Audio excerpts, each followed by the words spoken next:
Muy buenas noches, bienvenidos a Séptimo Día.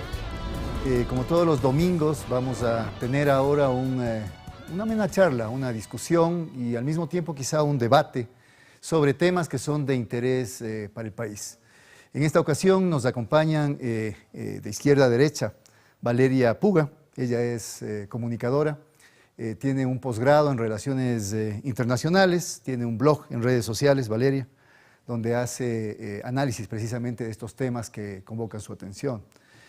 A su lado, Víctor Hugo Villacrés, él es economista, tiene 2 posgrados en esta difícil materia de la economía y al mismo tiempo fue presidente del directorio del Instituto Ecuatoriano de Seguridad Social, es consultor, ha hecho programas también de análisis económico en varios medios televisivos.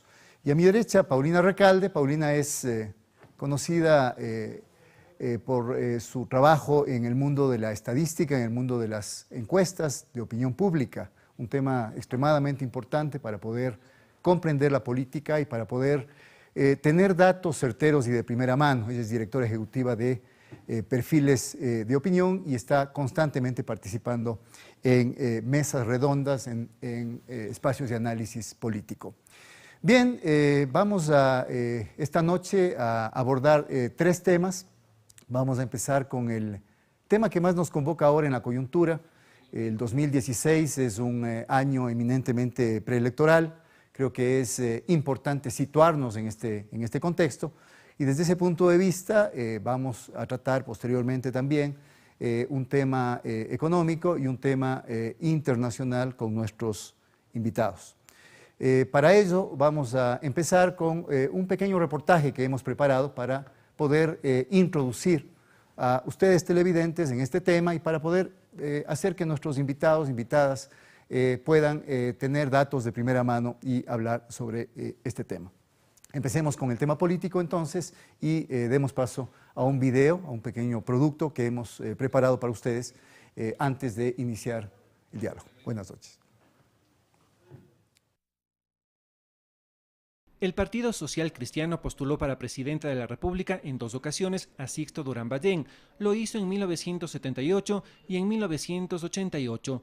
En ninguna de las 2 ganó. Lo mismo ocurrió con el actual alcalde de Guayaquil, Jaime Nebot. Fue el candidato social cristiano en las presidenciales de 1992 y 1996.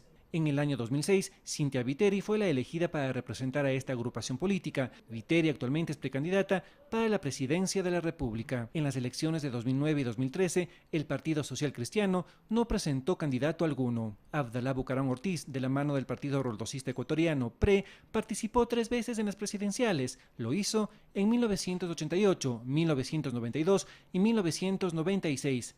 En la tercera ocasión, ganó. Entre 1998 y 2013, Álvaro Noboa se postuló 5 veces. La primera fue auspiciado por el PRE. Las 4 restantes participó por el PRIAN. Ninguna elección ha ganado. En los años 2002, 2009 y 2013, Lucio Gutiérrez participó por el Partido Sociedad Patriótica. Bueno, hemos visto ya una breve reseña de lo que han sido los candidatos y que han participado varias ocasiones en la política del país.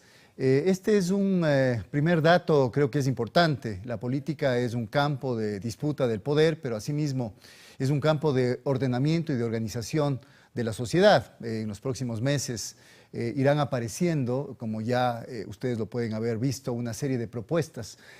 Algunos de estos personajes que hemos visto en el reportaje volverán a presentarse quizá y a postularse para obtener algún puesto de elección popular. Es indispensable hablar de política en el Ecuador, pero al mismo tiempo es indispensable elevar el nivel de conocimiento que tiene el ciudadano común y corriente sobre la política.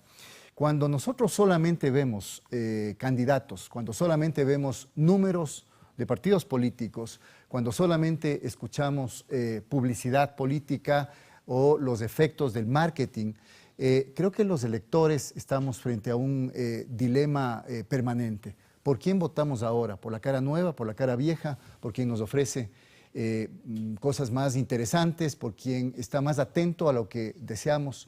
¿O finalmente hacemos una evaluación y un análisis a fondo de lo que están ofreciendo? La política es un campo para hablar en demasía, pero quisiera empezar, cualquiera de ustedes tiene una palabra, preguntándoles cómo ustedes ven la coyuntura actual, cómo se ve los candidatos nominados, cómo se ven las fuerzas políticas en disputa. Los medios de comunicación plantean determinadas ideas fuerza que van remachando todo el tiempo. Paulina, ¿quieres tú empezar? Sí, yo creo que fundamentalmente hay que empezar haciendo una lectura de contexto, el contexto en el que se van a desarrollar las elecciones en Ecuador. Vamos a tener de entrada un elemento inédito, que es que vamos a tener elecciones después de un prolongado 10 años de gobierno de una organización política y además de un mismo presidente. Esto es un elemento absolutamente inédito en Ecuador. Un segundo elemento que va a caracterizar estas elecciones es el hecho de que estamos viviendo una situación complicada a nivel económico y eso va a marcar evidentemente la disputa política. Y un tercer elemento que parecería coyuntural, pero yo creo que va a atravesar la política y va a atravesar el proceso social y económico de Ecuador, es que acabamos de vivir un desastre como el terremoto que ha cambiado y ha modificado las condiciones del país.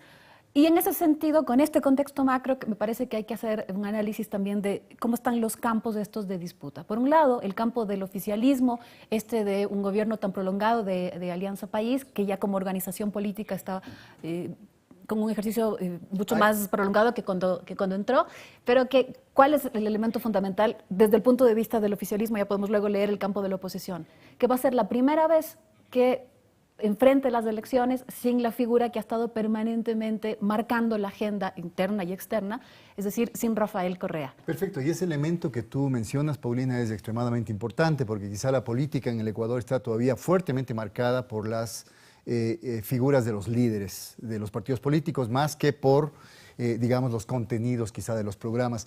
Y la última parte que tú mencionaste, este peso tan grande de la crisis económica sumado a los efectos de carácter económico también producidos por el terremoto de abril pasado. Víctor Hugo, ¿cuánto puede jugar, digamos, en esta etapa de ofertas que los políticos están haciendo, el programa político que cada uno ofrezca cada uno de ellos ofrezca en relación con austeridad o en relación con moderación del gasto o en relación con precisamente modificar radicalmente el modelo económico que ha aplicado este gobierno? Yo creo que hay algunas cosas importantes. La primera que debemos decir es, desde la perspectiva económica, en dolarización es la primera vez que un gobierno va a terminar su mandato. Eso marca también un ícono en términos económicos de qué es lo que venía sucediendo a partir del año 2000 en el país.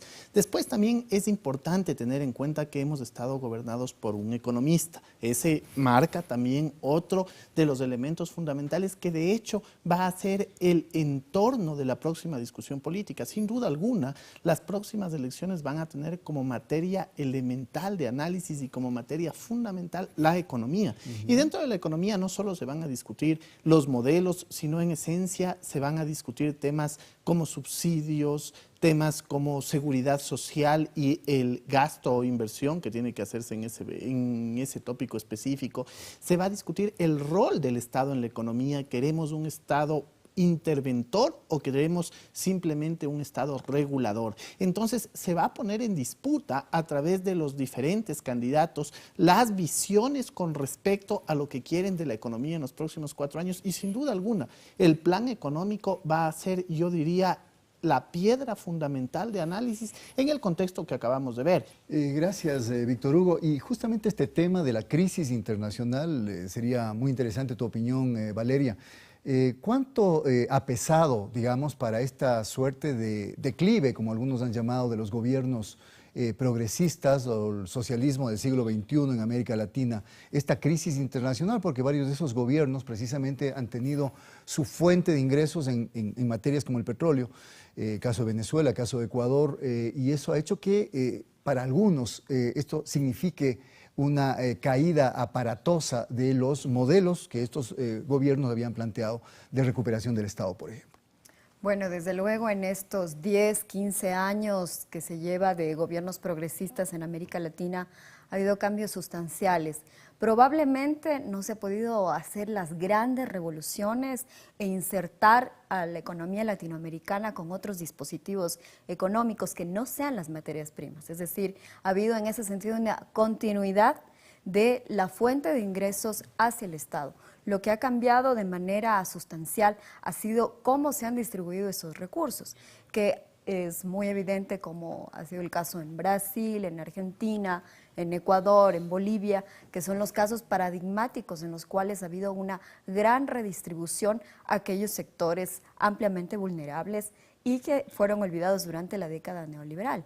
En este marco, desde luego, la crisis internacional ha venido a afectar notablemente a las economías latinoamericanas precisamente porque tienen este anclaje todavía económico basado en las materias primas, lo cual les vuelve absolutamente débiles a un entorno económico hostil. Y si a eso se le suma la especulación financiera y otras condiciones que en el caso ecuatoriano son muy particulares, el tema de la Oxy, por ejemplo, recientemente también hay un fallo a favor de Chevron por cierta cantidad. Entonces, si se suman todas esas variables, más el tema del terremoto, que cuesta alrededor de un 3% menos al PIB. Eso va a incidir, seguramente es obvio que eso va a incidir dentro del panorama económico y será un eje dentro de la campaña. Perfecto, muchas gracias. Vamos a pasar a un siguiente tema, un segundo tema, la violencia en el mundo. Parecería ser que la política, de lo que hemos hablado al inicio, y la violencia internacional no tienen que ver. Este programa, entre otras cosas, lo que pretende es mostrar precisamente cuáles son esos nexos invisibles que hay entre distintos niveles, locales, nacionales, internacionales, y al mismo tiempo los niveles de relacionamiento que hay entre la economía, la política, la cultura, etcétera, etcétera. Entonces, pasemos al siguiente tema. Tenemos un pequeño reportaje, asimismo introductorio, con unos datos ciertamente preocupantes cuando uno va haciendo sumatorias de cuáles son los nefastos efectos sociales que tienen estos últimos atentados, que no son los últimos, son parte de una larga cadena de atentados terroristas. Adelante. En lo que va del presente año, al menos 618 personas han fallecido en acciones terroristas. De este total, 386 personas murieron en Irak, siendo el atentado del pasado 3 de julio el que más víctimas produjo. La cifra fue de 125. Otro ejemplo es Turquía. El saldo fue de 142 fallecidos. Pero no solo en estas dos naciones se han presentado ataques terroristas. El 12 de junio en Orlando, Estados Unidos, 50 personas murieron en el interior del club nocturno Pulse. Mientras que en 2015, 149 personas fallecieron. El 7 de enero de ese año, 12 personas murieron en el asalto de la redacción del semanario Charlie Hebdo en París, Francia. El 13 de noviembre varios atentados simultáneos también en París dejaron 137 muertos y más de 415 heridos. La mayoría de ataques han sido atribuidos al autodenominado Estado Islámico.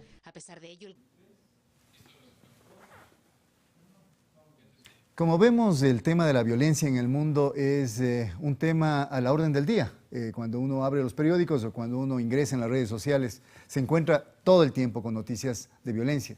Y aparece casi asistir a una naturalización de este tipo de actos que en algún momento quizá parecían actos extremos, actos bárbaros, pero que finalmente terminan formando parte de una agenda permanente por parte de ciertos grupos y en ciertas regiones del mundo.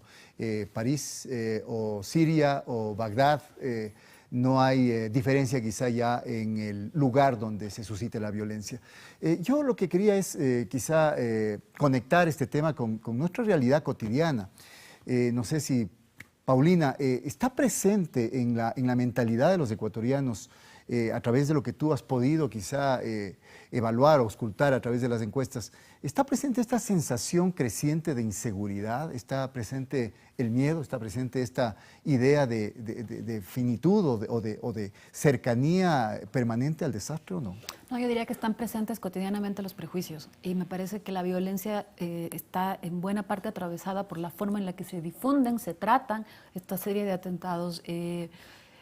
Normalmente ni los medios, ni las redes, ni la ciudadanía justamente porque se siguen reproduciendo esta serie de prejuicios, trata Boston, París igual que Bagdad. Es decir, y acá no se trata...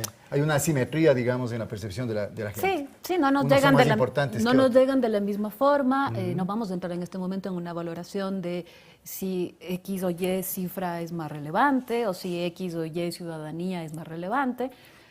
Yo lo que diría es que justamente la violencia está reproduciéndose permanentemente en la forma en la que son tratados. Hay un reduccionismo a la hora de tratar los atentados, ya sea en relación a si es porque fueron latinos o porque eran gays. El Estado Islámico parece que es palabra suficiente para decir que tuvo que ver con X, Y, Z, y entonces a la mayoría de la población lo que le llega es Estado Islámico con gran alerta, pero sin mayor desarrollo de qué es y por qué y cuál es el origen del Estado Islámico. Y entonces por eso digo que es violento el tratamiento en dos sentidos. Es violento el tratamiento en cómo se reducen los conflictos a la hora de difundir o proyectar a nivel de noticias y a nivel de las redes. Y es violento también porque lo que hace este tratamiento es fundamentalmente reproducir y asentar mucho más los prejuicios que tenemos en relación a los tratamientos de varios temas que probablemente mientras más distantes están, tenemos un velo mucho más fuerte. Entonces, yo te diría que la ciudadanía ecuatoriana probablemente no está pensando que una serie de estos atentados van a pasar acá, pero sí tiene muy presente la serie de prejuicios que se van construyendo a propósito del tratamiento que se da a cada uno de estos temas. Y entonces, en redes incluso normalmente vemos las disputas de por qué se conduelen de Orlando y no se conduelen de Bagdad. Esto solamente es como la parte más visible de este tratamiento violento que se da y que es responsabilidad finalmente no solamente de los medios, también de las redes. Es cuánto nos acercamos a los mundos que consideramos más o menos cercanos y más o menos pares, ¿no? Más o menos iguales. Es el tratamiento del otro. Está atravesado fundamentalmente por eso. En el caso de la violencia, a veces el tema económico parece muy lejano. En otras ocasiones las explicaciones dicen las llamadas guerras humanitarias son en realidad guerras por conquistar un país y, por supuesto, apropiarse de los recursos naturales, y esto tiene que ver con la economía mundial. Para un economista como tú, Víctor Hugo, ¿hay una relación estrecha entre violencia y economía? Mira, siempre va a ser difícil analizar el contexto en el cual se desenvuelve la violencia, porque la violencia per se no es aceptable bajo ninguno de los resultados que pueda obtener. De todos modos, cuando uno ve el análisis que hace la ciudadanía, y bien decía en ese entorno Paulina, lo lleva a las redes sociales, es más bien un tema que se discute en el día a día, redes sociales, y entonces empieza a funcionar un poco más el tema por simpatías o antipatías. Entonces, ¿por qué existe un atentado en París, mientras si ocurre en Estados Unidos está muy bien, o si ocurre en Bagdad es algo que ni siquiera conozco? Con unos, ¿no? Exactamente. Entonces, deja de entrar, creo yo, el contexto económico ya a nivel del ciudadano y más bien pasa a ser un contexto de simpatías y antipatías. Y claro, en ese contexto mundial de violencia, uno de los hechos que más ha llamado la atención, por ejemplo, en los últimos meses ha sido el acuerdo de paz que está por lograrse en nuestro vecino país, en Colombia. Entonces, como que ese ha sido un efecto de mayor golpe de lo que yo he podido ver en la ciudadanía. La gente dice, mira, las FARC han llegado a un acuerdo y cómo ese acuerdo puede terminar generando algún conflicto para la sociedad ecuatoriana. Es decir, la gente no solo mira el acuerdo de paz logrado, sino que dicen cómo esa gente podría a través de las fronteras generar un paso, o realmente ese acuerdo llevará a consolidar una paz en nuestro vecino país y las repercusiones que va a tener en tu país. Es decir, lo ven aislado y ven lejano el tema de la violencia, y cuando se trata ya de un vecino país, como el caso colombiano, ven más las repercusiones que podría tener para ellos. Antes de dar la palabra, discúlpame Valeria, yo solamente quería hacer una pregunta a Paulina. ¿Estás de acuerdo tú que quizá está presente ya en el caso del Ecuador, por ejemplo, el tema de Colombia, el acuerdo de paz con Colombia, o todavía es un tema ausente? Bueno, está permanente, ha estado permanentemente más o menos informada la gente del acuerdo, pero la sensación de la cotidianidad atravesada por la frontera con Colombia creo que está siempre, ha estado siempre. Y esto se acentúa más o menos en épocas en las que además los discursos políticos pueden tener mucho que ver en sentir más o menos cercados, más o menos acogidos a refugiados colombianos, por ejemplo. Un momento crítico fue, por ejemplo, 2011, cuando mucho del discurso alrededor de la inseguridad apuntó en varias figuras, varios analistas, varios líderes políticos apuntaban a que el origen de la incidencia, mayor incidencia de la delincuencia tenía que ver con que Ecuador había abierto sus fronteras. Perfecto. Ahora, puedes tú sí, sumar claro. el tema económico también, porque si es que estás en un tema de refugiados que vienen en un contexto en que las posibilidades de empleo a nivel internacional son menores y Ecuador no es la excepción, la gente como que tiende a cuidar lo suyo y dice, a ver, mis posiciones de empleo podrían verse afectadas por las personas que llegan y eso sí me afecta directamente. Entonces ahí viene el otro tema. Decías tú, Valeria. Bueno, sí, yo quería acotar el tema de cómo se deshistoriza muchísimo la noticia internacional. Lamentablemente la cobertura de los temas internacionales, el tratamiento que se le da es absolutamente precario en América Latina y también en Ecuador, no es la excepción. Y varios medios de acá lamentablemente no logran cubrir todas las variables de los conflictos o por lo menos contextualizar mínimamente lo que ha sucedido. Entonces, refiriéndome un poco al primer tema que tú tratabas acerca del terrorismo, que es un tema y es un problema que complejiza incluso, es tan complejo que ni siquiera hay un gran acuerdo sobre su definición, sobre cómo definir el terrorismo. Y eso ha sido un gran debate desde la academia hasta el interior de las instituciones como las Naciones Unidas. Y muchos como Humberto Eco incluso han señalado que el terrorismo existe en tanto es mediático. Precisamente la variable mediática es lo que genera ese mensaje de terror hacia ciertos sectores y lo que se puede ver dentro del escenario internacional y muy dirigido, más aún si pensamos en el Estado Islámico que viene a ser el refinamiento de la propaganda yihadista en su máxima expresión.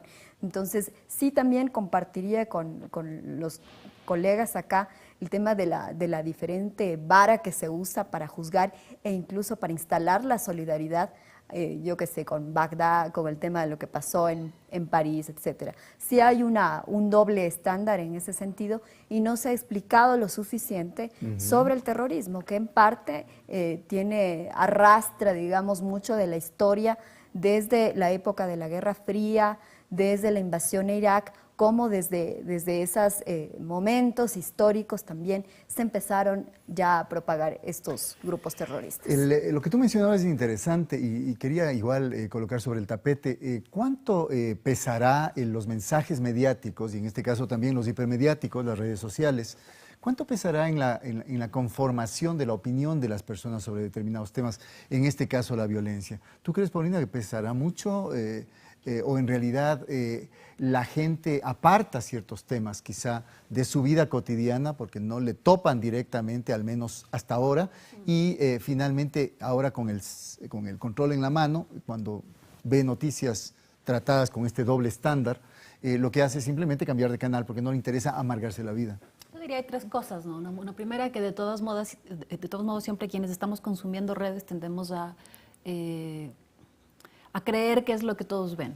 Cuando finalmente es nuestro pequeño... Es una autorreferencialidad, ¿no? Una autorreferencialidad que si acaso se divide en clústeres de aquellos que están hablando más de tema X, más de tema Y, desde la postura X o desde la postura Y. Pero el consumo de las redes es fundamental, y más todavía, el consumo de temas políticos en redes es un tema fundamentalmente de clases medias altas. Es decir, esto no es la gran población consumiendo en redes lo que está pasando. Ahora, este distanciamiento con las redes no significa que a la población, y más todavía cuando lo vive más cerca, no les lleguen los efectos de atentados de esta naturaleza. Le llegan en dos vías. Le llegan desde el punto de vista de cuánto empiezan sus temores y sus demandas en términos de seguridad a extremarse. Lo decíamos en Ecuador y esto pasó en el resto de países cuando tuvieron eventos de muy alta intensidad. Y les atraviesa además fundamentalmente porque esta serie de eventos lo que hacen es generar una presión y un contexto para que determinados discursos, líderes y organizaciones políticas tengan cabida. Perfecto. Y ahora vamos, no sé, tú querías mencionar algo, creo. Agregar sobre el tema de Europa, complementar un poco cómo también ha habido esta erosión precisamente de los partidos euroescépticos.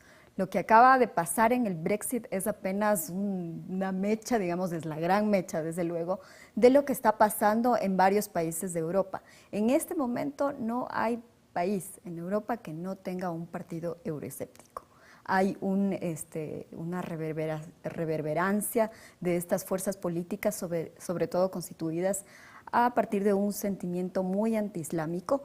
La Universidad de Cambridge, por ejemplo, hacía un estudio sobre el electorado del Brexit, cuál eran los Brexiters, como se les denominaron a todo este grupo de ciudadanos que estaban apoyando la medida. Y básicamente ellos decían, hay un tema de clase, de situación social, y también hay un tema de formación académica. Es decir, a menos formación, la gente estaba mucho más predispuesta a favorecer la salida del Reino Unido de la Unión Europea, mientras que gente que tiene un poco más de estudio, tenía una tendencia mucho menor a favorecer el Brexit. Y la variable Entonces, etaria, ¿no? eso, la variable etaria, hubieron varias de estas encuestas, de estos estudios muy interesantes que creo que vale la pena revisar. Y como decía, el riesgo que ahora va a ocurrir en Europa a partir del Brexit es que precisamente este sentimiento de euroescepticismo y sobre todo apalancado en este anti-islamismo, que es muy creciente sobre todo en Francia, se pueda también desencadenar otras salidas de los países dentro de la Unión Europea. Perfecto. Y hay países que están atrás, ¿no? Está Francia, está Holanda, atrás de todos estos temas, justamente, que no solamente están relacionados, yo diría, con el tema internacional, sino también hay un fuerte contenido económico atrás de eso, lo que ocurre con el Banco Europeo, lo que han tenido que hacer con Grecia, y todo ese tipo de cosas va al final teniendo su impacto en las economías y cómo esas economías ven la relación con la Unión Europea. Entonces, para algunos, sobre todo en el caso etario, por ejemplo, decía Paulina, la gente de más de edad ve con mucho más escepticismo el tema de pertenecer a la Unión Europea versus los jóvenes que también por el tema de redes sociales, por el tema de la internacionalización, ven mucho más pronto. Las medidas que ha tomado también la Unión Europea, diría. Y ven más pronto de la posibilidad, por ejemplo, de el educar programa en otro Erasmus, país. por ejemplo. El beneficio concreto en la vida en términos de qué percibieron. Y por eso es que además una cosa que era súper compleja es leer cómo es que los laboristas y Cameron estaban coincidiendo en una postura frente al Brexit.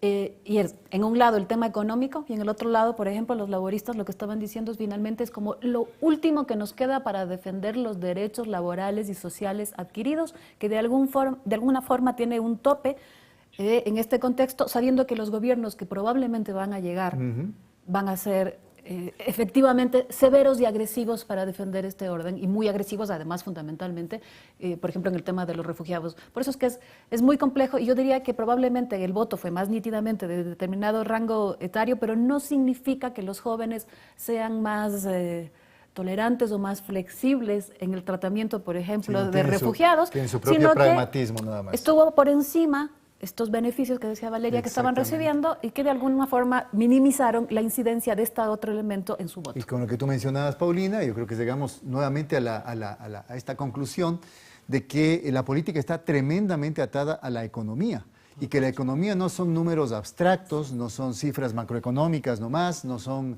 relaciones invisibles que solo manejan los expertos, sino que la economía está presente como esta sensación, digamos, de bienestar personal, de bienestar familiar, que genera, digamos, estos movimientos quizá masivos que dan lugar a lo que estábamos conversando, quiénes son los votantes que votaron por el Brexit, quiénes son los que salieron ahora a las calles, por ejemplo, en Londres, estos cientos de miles de manifestantes, qué rango etario tienen, qué es lo que demandan y por qué están saliendo a protestar ahora en contra de la decisión tomada en este referéndum en Gran Bretaña. Y finalizamos entonces, ahora pasamos al tercer punto del programa. El tercer punto del programa efectivamente tiene que ver con esto, tiene que ver con la economía. En el caso del Ecuador estamos viviendo una situación complicada, hay distintos adjetivos que se han dado. Para algunos estamos viviendo una situación muy difícil, para otros estamos viviendo una crisis económica o inicios al menos de una crisis, y para otros estamos viviendo la situación más catastrófica y apocalíptica que podría haberse imaginado el país en toda su historia republicana. Creo que ahí ya nos encontramos con una serie de matices que revelan posiciones políticas. Este es el tema al que les invito a conversar en este tercer segmento y, digamos, empecemos por Víctor Hugo. Bueno, hay que analizar la crisis ecuatoriana o el problema ecuatoriano o la situación económica ecuatoriana en el contexto mundial. No podemos aislarnos de lo que está sucediendo. Internacionalmente hemos hablado ya de lo que sucedía con el precio de los commodities, de la apreciación del dólar. Localmente hablamos ya de lo ocurrido con los fenómenos naturales, sobre todo el terremoto en Esmeraldas, en Manabí, las afectaciones que esto puede tener. Y súmenle un panorama electoral. Un panorama electoral que en esencia es incertidumbre para los agentes económicos. Este es un país que históricamente, si ustedes revisan desde la década de los 70, ha tenido muy baja inversión extranjera. Y sí, diremos que los últimos 9, 10 años no han sido la excepción, que marginalmente ha crecido, sí, pero que es un tema histórico el de la baja inversión extranjera. Entonces, el panorama con baja inversión extranjera, con una incipiente industrialización en el Ecuador, porque yo digo, hemos caminado 60 años, fíjese, la década de los 70, el modelo cepalino de desarrollo hacia adentro no funcionó, los empresarios no se sintieron satisfechos. Década de los 80, sucretización de la deuda, tampoco los empresarios se sintieron satisfechos con esto. Década de los 90 y los 2000, precarización laboral, entonces varios temas de tratar de contratar a la gente por diferentes medios, tampoco se sintieron felices, y actualmente hay una serie de ventajas producto de esto que se llama el cambio de matriz productiva, y tampoco los empresarios están felices. Entonces, el contexto final es el resultado que tenemos, una industria poco desarrollada que en un momento complicado a nivel internacional, con lo que vemos que puede agravarse a nivel local, genera este panorama que se ve reflejado en indicadores como empleo, por ejemplo. Exactamente, y quizá para ahondar en este tema, les invito a ver un video, un producto que hemos preparado también sobre el tema económico, para que se tenga claridad con respecto a cuáles son las cifras, porque a veces se manejan también cifras muy diversas. En economía creo que hay que ser precisos, aunque la economía no es una ciencia exacta, es una ciencia social, pero creo que hay que ser más precisos. Les invito a ver este video y seguimos charlando al respecto.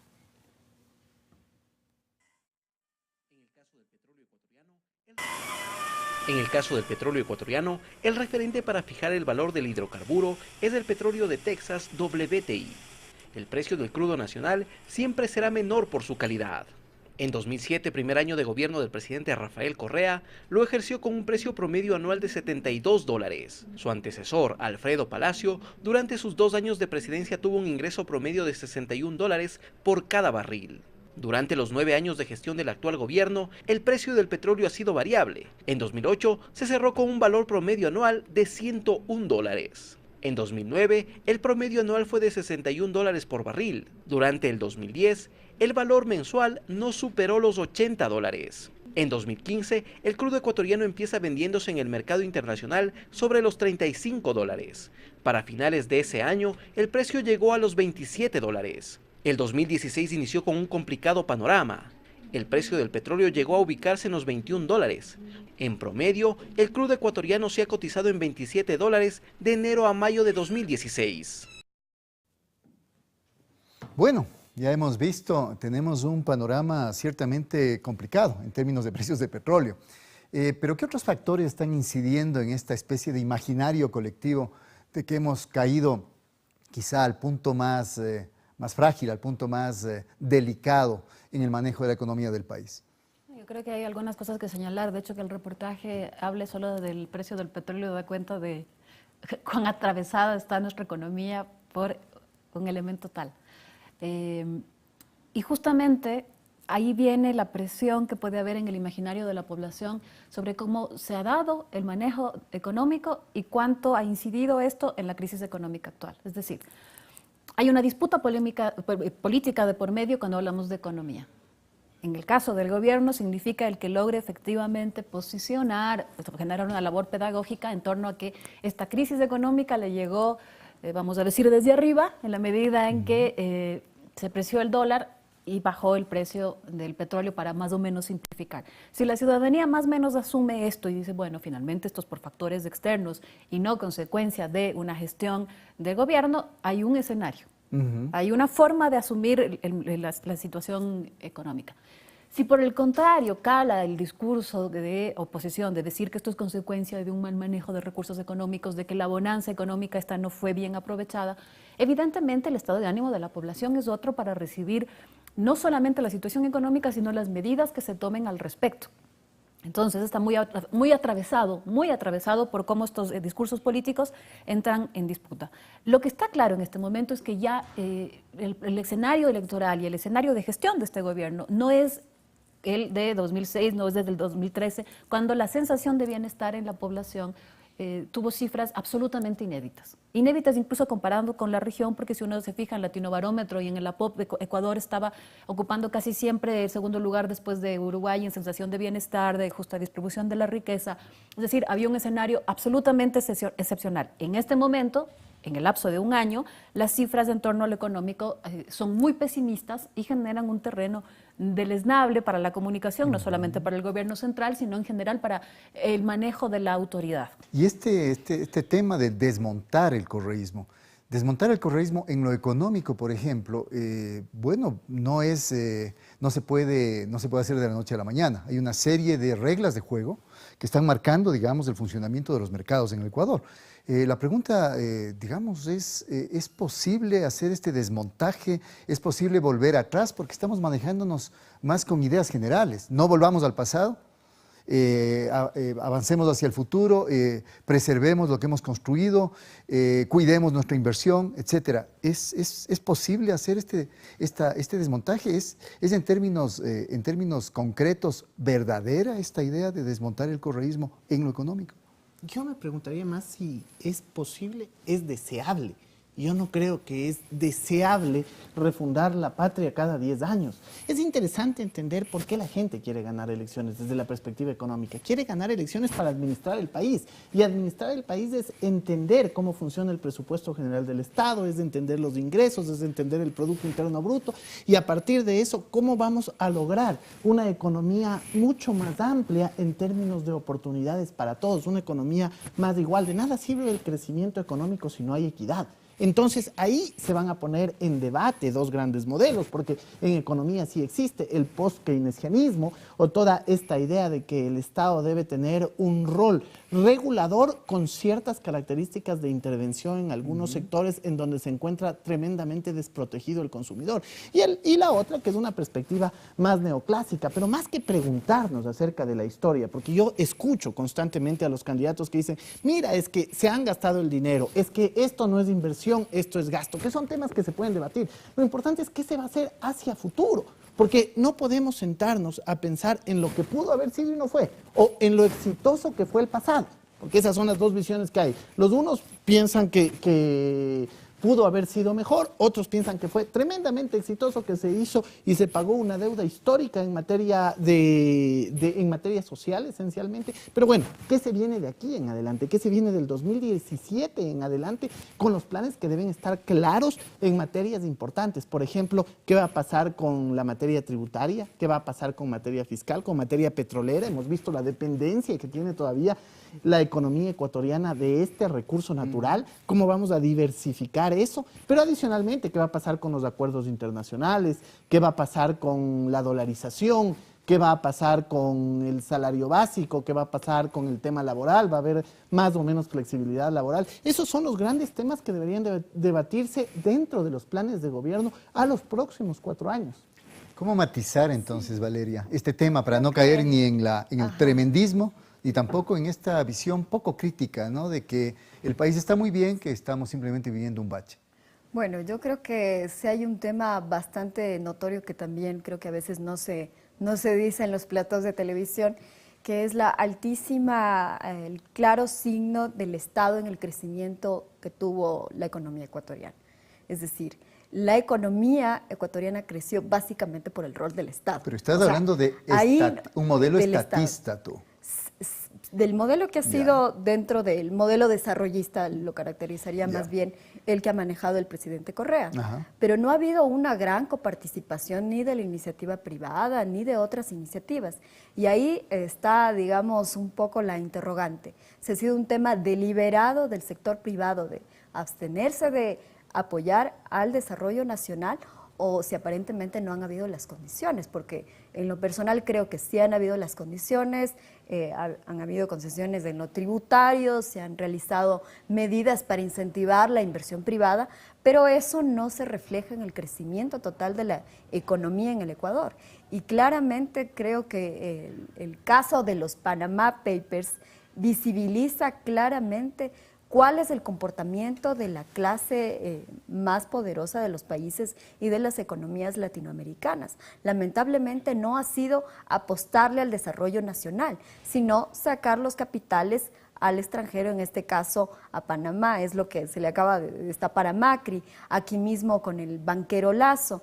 Eso creo que nos da la pauta para pensar que en el Ecuador todavía no se ha sentado una figura de una corresponsabilidad dentro del Plan de Desarrollo Nacional. No existe una participación realmente, un empoderamiento del empresariado, y en este acápite yo sí haría una diferenciación con el caso, por ejemplo, de los Estados Unidos, en el cual el sector privado aporta de manera deliberada a la economía y al desarrollo de este país, algo que no pasa en las economías latinoamericanas, y ese es el gran problema que hemos tenido, y por eso cuando bajan los precios del petróleo, el Estado como el gran proveedor, como el que estuvo proveyendo de recursos, sea a través de la redistribución, a través de las grandes obras de infraestructura que sobre todo se realizaron acá en el Ecuador, es cuando empieza a tambalear la economía y se quejan los gobiernos locales, se quejan los empresarios, y el gobierno ha tenido que tomar una serie de medidas, el tema de la